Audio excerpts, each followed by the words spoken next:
Alright. What's up, guys? Lou here, and I got another movie review for you. We're going to dive into some sci-fi, horror, thriller, all the above type territory. And the best way I could describe this, if I had to sum it up, would be like, imagine if Power Rangers was, rated R, like a hard R. That would be this. So I'm talking about Guyver 2, or Guyver Dark Hero, pretty much. This is an instance where the sequel kind of outdoes the first one, in my opinion. Started out as a Japanese anime. Went from the 80s, late 90s, and so on. I'm not sure how many renditions there were, but nonetheless, it was pretty cool. And basically, it's this bioengineered weapon, pretty much, and needs a host. So think of it as like this steel disc that attaches to the user's face and turns them into like a bioweapon, pretty much. They could use their body as a weapon. They got like knives coming out, whole deal. It was fun. It's pretty entertaining. Like, I don't really dive that deep into Japanese anime. I mean, I do appreciate it. Vampire Hunter D, stuff like Castlevania, Attack on Titan, Akira, Lily Cat, Zeram. I could go on and on. Anyway, this started out as that, and then it got transferred to live action. And the director, Steve Wang, I believe his name is. Let me check. Yeah, Steve Wang. So I don't mess up the facts. I got it pulled up. It's actually a special effects director, believe it or not. He worked in a lot of movies. If you look at his IMDb, it's pretty incredible. There's chances are you've seen at least one of this guy's movies that has his effects in it. So it's pretty cool. So basically, this guy, Sean Barker, pretty much runs into this device. It overtakes his body. But at the same time, this evil corporation called the Cronos Corporation wants the unit too, and will do anything to get it. So they have bioengineered weapons themselves called the Zoinoids. And they're like these mutants that, outside they're human, but they mutate into these hideous creatures. It's pretty neat.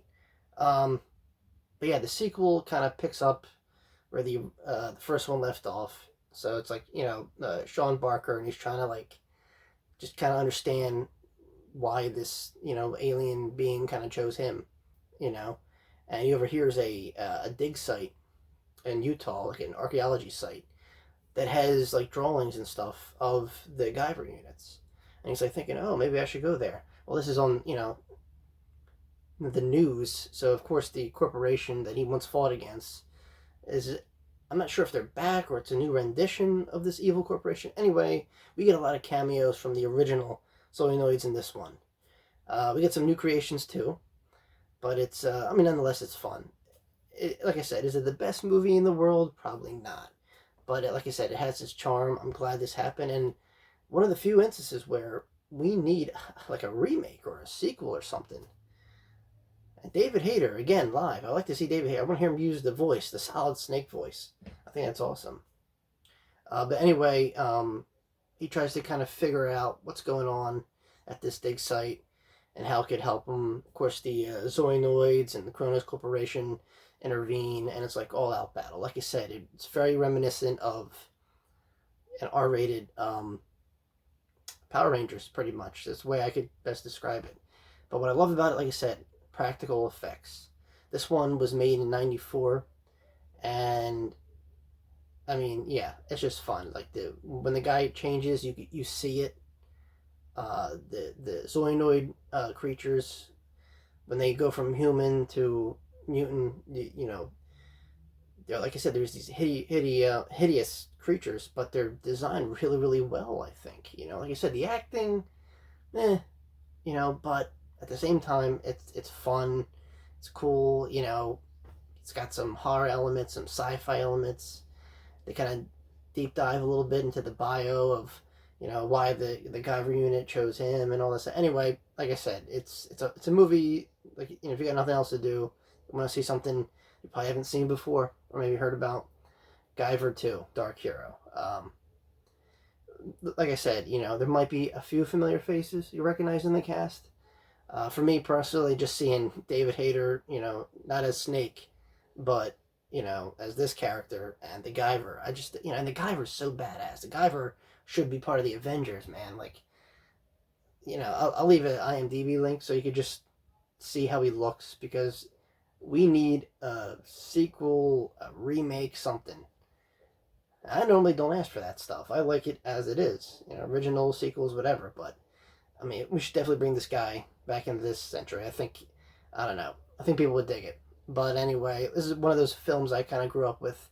I used to catch it a lot on the Sci-Fi Channel, and I think Arrowhead, actually, it's a Blu-ray company, just released a special edition of this one, and I think the first one, or just the first one. I don't know. Anyway, either one you get, first one or second one, I think it's cool. It's classic sci-fi B-movie stuff, but the effects would really stand out.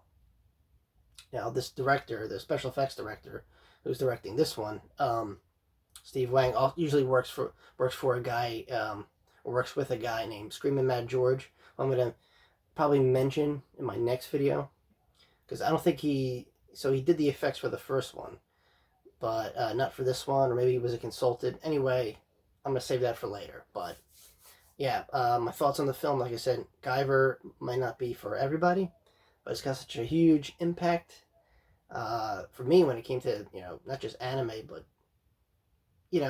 live action mutants duking it out. This was cool before anything Marvel ever did. And, it was just, it wasn't quite the 80s, but it still has that vibe because it's practical. Everyone you see, every creature is done by some special effects group. And you gotta kind of admit that's pretty cool. It's not CGI'd at all. The acting's a little hammy at times, but like I said, it's like a roller coaster ride, put it that way. And I think it, might find a new audience today if you're looking for something different. It's been out for a while. Like I said, you can stream it anywhere.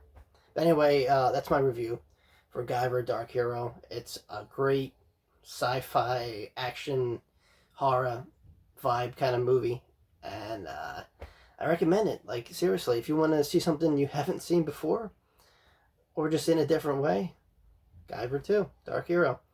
If you're into practical effects and mutants, or you just want to hear the voice of Solid Snake in live action, this is your movie. Alright, guys. Thanks for listening. And like I said, I'll see you all very, very soon. Be nice to each other. Alright. Peace. Quick thing before I forget. The special effects for Guyver Dark Hero was this Japanese special effects artist named Sayo Gato. He's a very competent, respected special effects artist on his own, and like I said, live action, mutants, whatever, the guy is really, really good, and I think this